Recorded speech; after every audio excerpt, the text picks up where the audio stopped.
Hey, hey, hey, it's your girl Candy, and I am here with my Mayor of Kingstown Season 3, Episode 7 recap for Marya Was Here.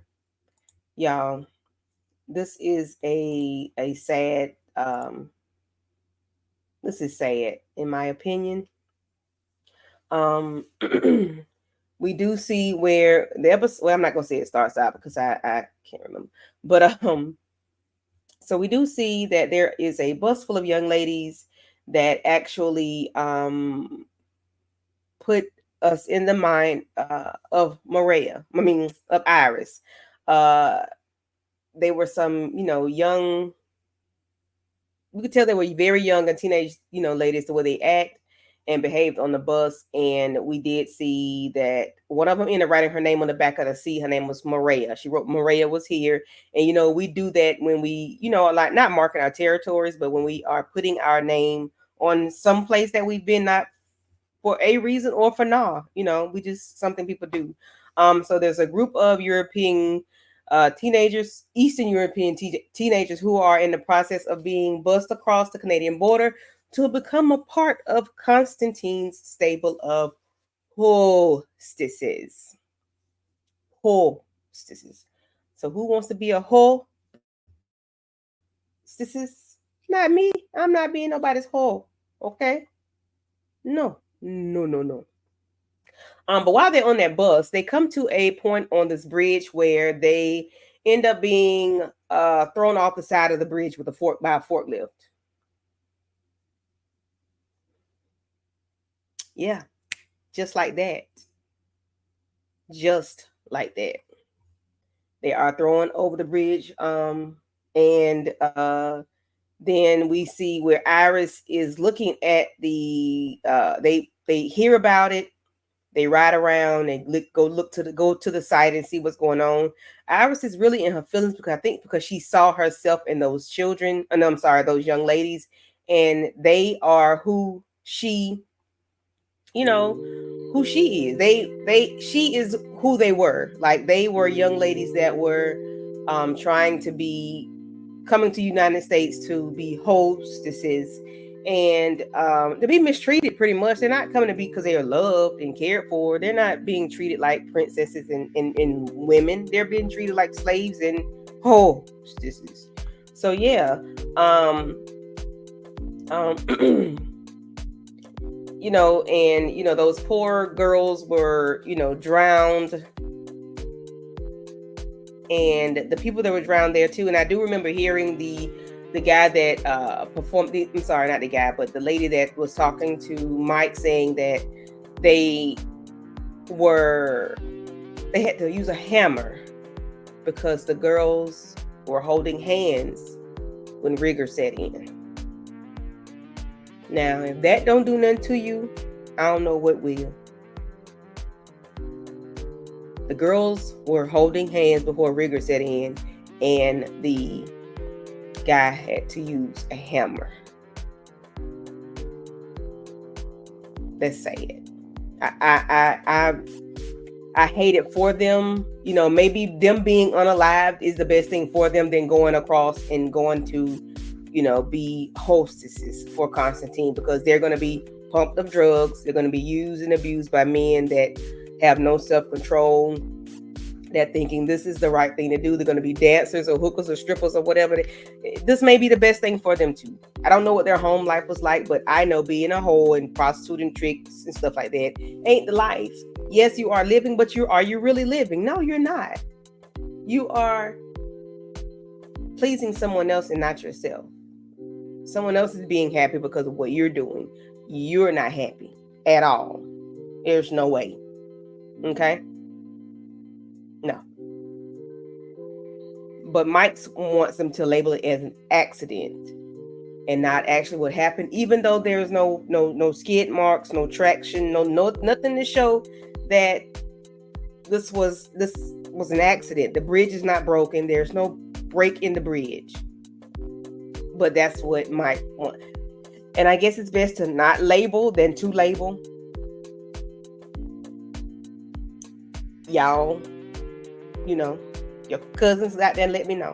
Because Candy don't understand. Yeah, I can get it, but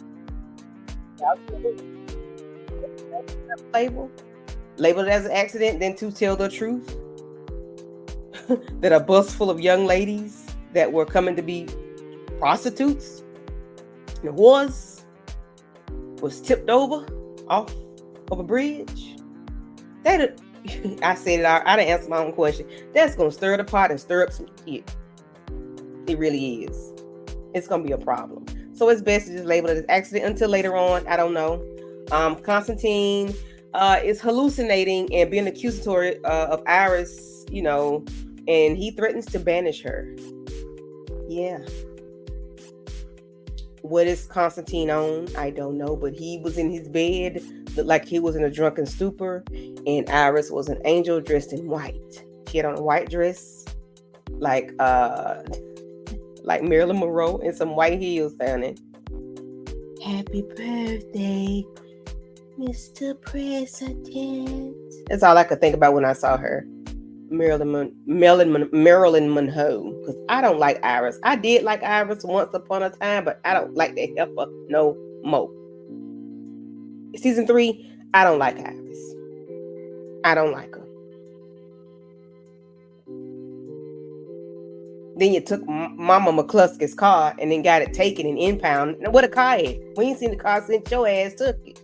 Where's that, Iris? Where's the car? Jesus. Constantine trying to get Iris not to look at the TV, but she can't help but to stare at it. She gets in her feelings, but girl, you're not supposed to be showing your feelings around this man like that. What's the problem? What's the problem, gangsta boo? Gangsta Iris? What's your problem, honey? Girl.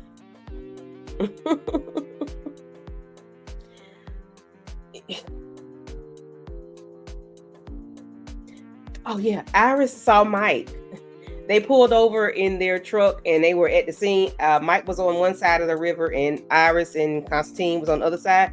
And they stared at each other as if to say, what's good? What we gonna do, huh?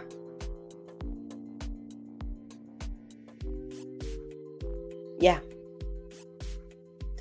But then again, it might just be me. I don't know. But I do know Mike is very, very bad at this job that he's doing. He inherited this job from his brother, and he's not doing a very good job. He was at one point, but because there's too many pawns, there's too many players, there's too many things, too much going on, and Mike is not really doing a very good job. Yeah. Him and Bunny are at odds. Constantine came in at odds. Callahan came at odds. KPD ain't gonna do but so much for him because they are KPD. His brother's on SWAT, so it's always like, it's always a struggle with them because I got to do my job, but you my brother too. I don't know. Everybody want Mike to be on Bunny's head top, y'all. And they want him on Bunny head so bad, but he's already done that by letting SWAT raid the Colombian drug packaging house. Like, he's done that, and it's not good enough for the people. Mainly Callahan. He's too close to Bunny. Mike is too close to Bunny, and it's not safe for the community because he's trying to please Bunny at all costs, and it's not going to work because Bunny is becoming hard-headed at this time. Bunny is becoming defiant. He's really getting in his bag right now, and I can see what everybody's talking about. Bunny's not going to make it, this, that, and the third, and I can really see it now because he's doing what he wants to do.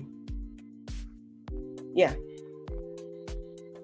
He's not the peacekeeping Kingstown mayor that he once was. Really, it's always do nothing. You want Bunny to do nothing. You want everybody to do nothing. Do nothing. But then he doesn't have a solution until it's too late. I love Mike. I love the show. But Mike is really not doing what he's supposed to be doing. After the Russians take down Rhonda, and Mike don't want the the blue gang to retaliate, it doesn't feel like Mike has Bunny's back. It just doesn't, because Bunny is pissed off at this moment. So Mike ends up tailing Bunny after he leaves the funeral, and he ends up seeing the Blue Gang's secret weapon house warehouse, and he talks to Bunny about why he's not answering the phone, and did he have something to do with the bus.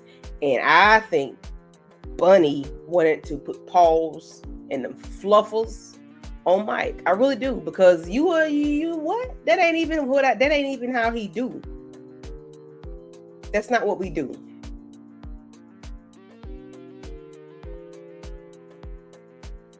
Why are you asking me that question? That's not how I operate. That ain't my move. I don't move like that. So Bunny lets Mike know. No, he tells the guys, y'all get him up out of here. I'm gonna go ahead and turn your back or whatever. And the next time I see you, it's on sight. Bunny is upset. Bunny is upset with Mike, y'all. They are enemies. They're not friends anymore. So the mayor is not doing too good. It's a lot of tension, and it's a lot of things going on here. Nobody's really taking any action. There's a lot of stirring the pot going on, but ain't nobody doing their part in emptying out the pot. Everybody's adding to the pot, stirring the pot, but ain't nobody dissolving the situation. Nobody's eating the contents of the pot. If you get what I'm saying. If you're picking up what I'm putting down, okay? Mike is at the bridge at the end of the episode, and he's looking at what's going on at the scene of the crime. And there's no way to know what he's thinking, what kind of plan he's coming up. Last couple of episodes in the season, we haven't seen anything of Mike there. He's never really has a plan. If I'm wrong, put it in the comment section below. Thank you. I don't like the way the Aryan brothers handled Ralphie. I don't. They had him out there, took him to a part of the prison, had one of the Aryan brothers coming there with a shank to try to shank Ralphie. Luckily, he was already in his push-up game, and he was able to take old boy down. And then they had to get him off of Ralphie off of the dude, because Ralphie was tat on their head, and they couldn't take it. Why y'all set this dude up for failure? Like, y'all knew Ralphie, was that dude. Even though he little, he still handled him. Dude, like, he about 7 feet tall. Ralphie ain't but 5'7", 5'8". He ain't no taller than me, look like. I don't know. What you need, Dallas? Okay, I'm trying to finish my video. I love you. Mwah. Go to bed. I will. Looks for a little bit. So anyway, we got Ralphie. Did they put Ralphie in solitary confinement, y'all? I don't know. But I do know Mike called Shades to the back and had Shades to the back take him a blicky. A burner phone. And he was able to talk to Bunny, because when the guys put him in the cell, they was like, yeah, such and such school. Your son goes to this school. And yeah, so he has to get his wife and his son out of Kingstown. So Bunny's going to help him with that, because he was like, I got me, but I need you to have my family, because we don't need nobody else getting hurt. And, because after Rhonda last week, and then, the threats of, hurting Ralphie, and then now he's threatening his family. No, go ahead and get them out of here. Pish posh, be gone. We'll figure it out later on. Yeah, we not playing them type of games, y'all. So Charlie and Ian are talking in the I guess I don't know what kind of part of the prison it was, but I guess where they could talk and whatever. So Ian got Charlie drawing pictures of old murder cases. He is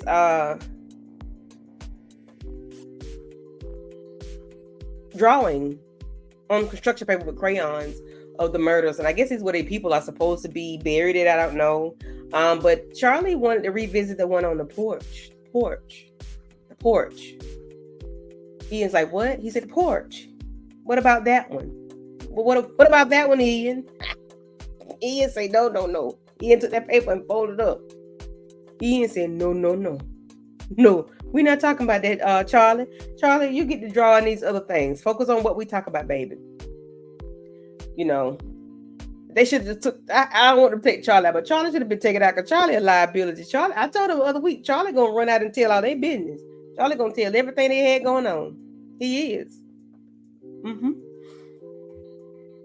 He don't have no other, murders to think about. He can't think about anything. Think of any other murders. He think about what's most recent for him, and that's the porch. Yeah, the porch. The one he took out. That SWAT dude that he took out for Ferguson last season. Evelyn talks to Kyle at the bar, and they talk about their day, and that she's not happy to hear that he's working with SWAT because we know Robert is a hothead. Last week he punched the side of the truck because he couldn't squeeze on somebody. This episode he was able to squeeze on the Colombian drug house that they raided. Yeah, Rock got problems. That made him, he probably felt like a man again once he did that. He got his mojo back after he was able to squeeze on somebody. Even though that was about to take him out, rightfully so. He did squeeze on somebody, so that did make him feel better. And, she just, Evelyn was letting know that she wasn't feeling it. And I think something gonna happen with Kyle. I'm not Kyle. Robert. I'm not sure what's gonna happen with him. I think something's gonna happen with him because he is a loose cannon. He is a liability, and he doesn't mind squeezing the trigger on the unnecessary. A lot of things that he does is very unnecessary, and the people don't make it. Like he will just go in squeezing and does not care. He don't care what color they are or who they are. He's just gonna squeeze. And that's because he has no other way to cope. I don't know if he is on perks like what's his name? Like Kyle asked him the first episode or two. I don't know if he's on that now, but he's really unhinged. He's always been unhinged, but he's really unhinged now, in my opinion. So Tracy continues to talk to the prisoner, the pregnant prisoner, and asks her about who was she with, and she's just saying that it was an immaculate conception, like Mary and Joseph had a baby. Dallas, what are you doing? Okay, she's saying it was immaculate conception. So the guard that she was talking to earlier before when they're on their way to work, because he walked up to her and act like he just needed to have a conversation with her. Excuse me. Asked like she liked her job, this, that, and the third. Sorry, y'all, I've been up all day, and this is the third video today. So asking her about her job and if she likes it, and then once they come out of the job, he talks to her about what you're here mighty late. Why are you here? You're doing paperwork? Well, I don't have to be here. Oh, look, nobody's out here but us in the parking lot. Oh, wow. And then he said, why are you talking to Cherry? And then why are you talking to the warden? What are you trying to do? So my sister told me the other day that I misunderstood why that dude was looking like that. And he was looking like that because Cherry was one of the ones that he was messing with. So he, schmexually assaulted Cherry, and that's why she's expecting now, or either him or he's one of many. I thought it was the guy that she schmexually assaulted and unalived last season, but the timeline ain't timeline. And I said I was gonna do some research to see when this was, because I don't know what their timeline is now. I do remember Tracy being pregnant in season 2 early on, And then that lady was pregnant. I mean, she ended up unaliving the guy after that. So Tracy's already had her baby. She's still pregnant. So maybe they're on the same timeline. I don't know if the continuity is there. I have to do my research to see. But again, yeah, Tracy, but it's putting 2 and 2 together. She's getting 4. She's putting 4 and 4 together. She's getting 8. She's putting 8 and 8 together. She's getting 16. They don't want her to get there. What are they going to do to her? I don't know. But Tracy is doing the Lord's work, okay? Because you can't have stuff like that going on in the prisons, let alone in the streets, but let alone in the prisons. Because they want to know, how did your prisoner? How did she get pregnant? She's been in here 3 years. How did she get pregnant? Yeah. So the guy ended up putting his hands on Tracy, and I don't know if she's going to tell Kyle, because at the end of the episode, she had the baby in her hand. I think the baby was kind of crying. He wasn't happy. He was squirming a whole lot, but she had a drink in her hand. And I'm like, damn, is this lady breastfeeding? But I had told my sister and everybody else the other week that lady should have been at home. She probably got going through postpartum, and she's still grieving a mother-in-law. And I know it's good for people to go to work, or they want to go to work to be busy, but baby, you a nurse. You have to be right up here to be a nurse. And you working in the prison, you can't. Okay, guys. Yeah, so let me get out of here. My sinuses and allergies are really finna start acting up. So let me know. What do y'all think about Tracy? What is going to be the deal with Tracy and Cherry?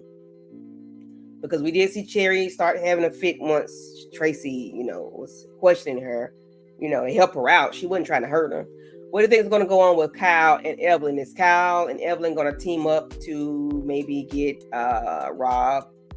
Because Rob is unhinged. Like, he can't squeeze on somebody. He got a problem.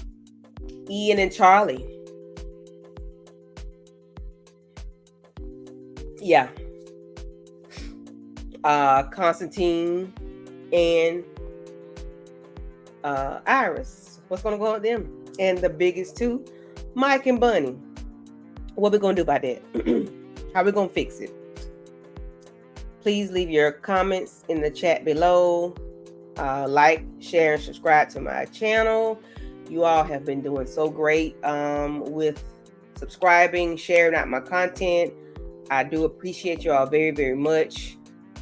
Until the next time, I want you all to create a great day, okay? That's what we need to start doing, creating a great day. Create days for ourselves, for our peace of mind, and, whatever makes us happy, okay?